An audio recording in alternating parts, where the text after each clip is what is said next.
സമസ്ത മുൻ ഉപാധ്യക്ഷൻ അബ്ദുള്ള മൗലവിയുടെ ദുരൂഹ മരണത്തിലെ ഹക്കീം ഫൈസിയുടെ വെളിപ്പെടുത്തലിൽ അന്വേഷണം.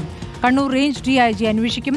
ആക്ഷൻ കമ്മിറ്റി മുഖ്യമന്ത്രിക്ക് നൽകിയ പരാതിയുടെ അടിസ്ഥാനത്തിലാണ് അന്വേഷണം.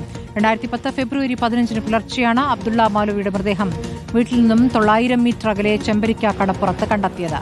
AK അഭിലാഷ് വിവരങ്ങളുമായി. അഭിലാഷ്, ഇപ്പോൾ ഈ ദുരൂഹ മരണം കണ്ണൂർ റേഞ്ച് DIG അന്വേഷിക്കാൻ തീരുമാനമായിരിക്കുന്നു. എന്താണ് വിശദാംശങ്ങൾ? തീർച്ചയായിട്ടും 15 വർഷത്തോളം വിവിധ ഏജൻസികൾ അന്വേഷിച്ച ഒരു കേസാണിത്. CBI അടക്കം അന്വേഷിച്ചു. പക്ഷേ ഈ കേസിൽ വേണ്ടത്ര തെളിവുകൾ കണ്ടെത്താൻ കഴിഞ്ഞില്ല. അതായത് വീട്ടിൽ നിന്ന് ഏതാണ്ട് 900 മീറ്റർ അകലെ ചെമ്പരിക്ക കടപ്പുറത്താണ് ഈ ഇദ്ദേഹത്തിന്റെ മൃതദേഹം കണ്ടെത്തുന്നത്, ചെമ്പരിക്ക ഖാസിയുടെ മൃതദേഹം കണ്ടെത്തുന്നത്.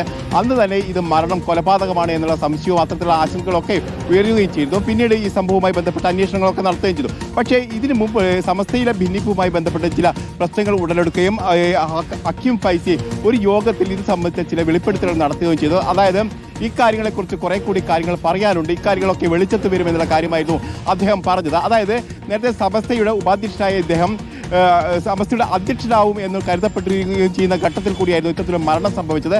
അതൊരു കൊലപാതകമാണ് എന്നുള്ള സൂചന തന്നെയായിരുന്നു അബ്ദുൽ ഹക്കീം അതിർശ്ശേരിയും ഇതേ ഘട്ടത്തിൽ ഉന്നയിക്കുകയും ചെയ്തത്. ഏതായാലും ഇത് സംബന്ധിച്ചാണ് ഇപ്പോൾ ആക്ഷൻ കമ്മിറ്റി മുഖ്യമന്ത്രിക്ക് ഒരു പരാതി നൽകുന്നത്. ഈ പരാതി DGPക്ക് കൈമാറുന്നു. ഇപ്പോൾ ഇത് സംബന്ധിച്ച അന്വേഷണം നടത്താൻ കണ്ണൂർ റേഞ്ച് IGക്ക് നിർദ്ദേശം നൽകിയിരിക്കുന്നു എന്നാണ് ഇപ്പോൾ നമുക്ക് മനസ്സിലാക്കാൻ കഴിയുന്നത്.